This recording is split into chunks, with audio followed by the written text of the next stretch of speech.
نحمده ونصلي على رسول الله الكريم أما بعد فأعوذ بالله من الشيطان الرجيم بسم الله الرحمن الرحيم السلام علیکم ورحمۃ اللہ وبرکاتہ۔ محترم حاضرین مجلس، میرے بھائیوں اور بہنوں، آج میں ایک ایسے موضوع پر گفتگو کرنے جا رہا ہوں جو ہماری زندگی کا سب سے اہم پہلو ہے، ایک ایسی نعمت، ایک ایسا رشتہ جس کا ذکر خود اللہ نے قرآن کریم میں اپنے حق کے ساتھ فرمایا ہے، ارواح ماں باپ کا مقام، ان کی عظمت اور ان کی فرمانبرداری۔ ماں باپ کی فرمانبرداری کا حکم قرآن میں ہے۔ ارے میرے بھائیوں اور بہنوں، یہ تو بہت ہلکا درجہ ہے۔ اللہ نے قرآن کریم میں اپنے حق کے ساتھ ماں باپ کے حق کا ذکر فرمایا ہے، جہاں اللہ فرماتے ہیں میری عبادت کرو، میرے ساتھ کسی اور کو شریک نہ کرو، اللہ تعبدوا الا ایاہ، اس کے بعد فوراً وبالوالدین احسانا، والدین کے ساتھ اچھا سلوک کرو، والدین کے ساتھ اچھا سلوک کرو۔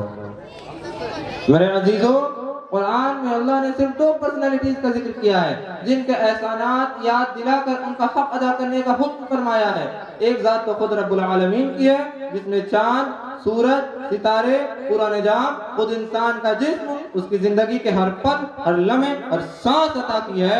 اللہ فرماتے ہیں کہ اس کے حق کا تقاضا یہ ہے کہ تو میری عبادت کر اور میرے ساتھ کسی اور کو شریک نہ کر۔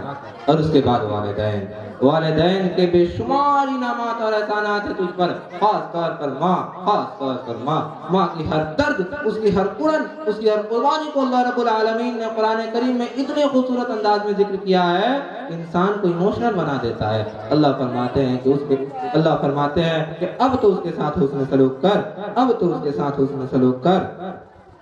اللہ کی بات سنیں، اللہ فرماتے ہیں کہ اس نے درد پہ درد سہے ہیں۔ یہ کوئی ایک دو دن کی، ایک دو مہینے یا ایک دو سال کی بات نہیں ہے۔ اس نے تجھے پہلے اپنے پیٹ میں رکھا، اپنی غذا کھلائی، اپنا خون دیا، اپنا کیلشیم دیا، اور خود کمزور ہوتی چلی گئی، اور جب اسے احساس ہوا کہ پیٹ میں کچھ ہے، سبحان اللہ، تو اللہ نے اس کے دل میں اندھی محبت ڈال دی۔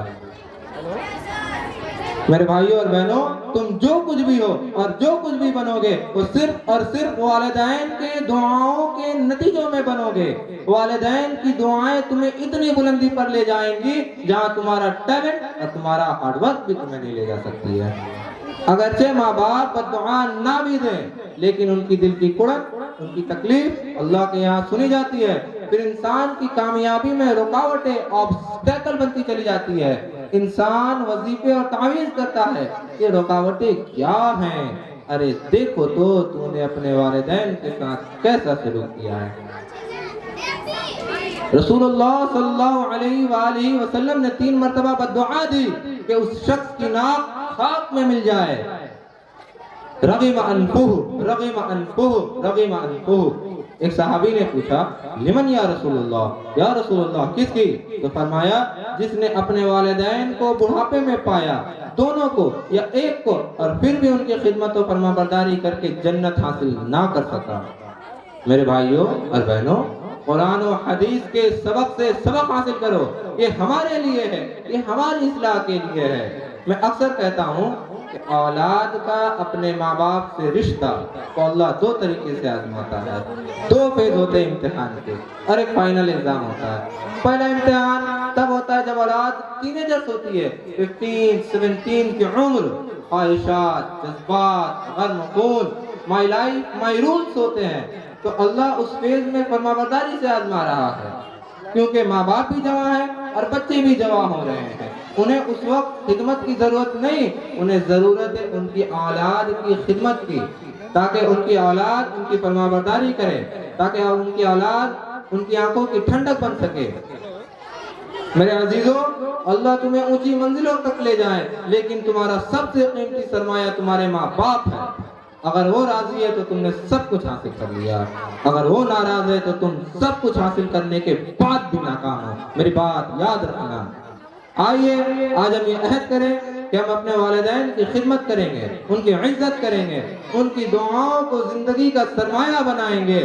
اللہ ہمیں ہم سب کے ماں باپ کے حق ادا کرنے کی توفیق عطا فرمائے۔ وآخر دعوانا ان الحمد للہ رب العالمین۔ السلام علیکم ورحمۃ اللہ وبرکاتہ۔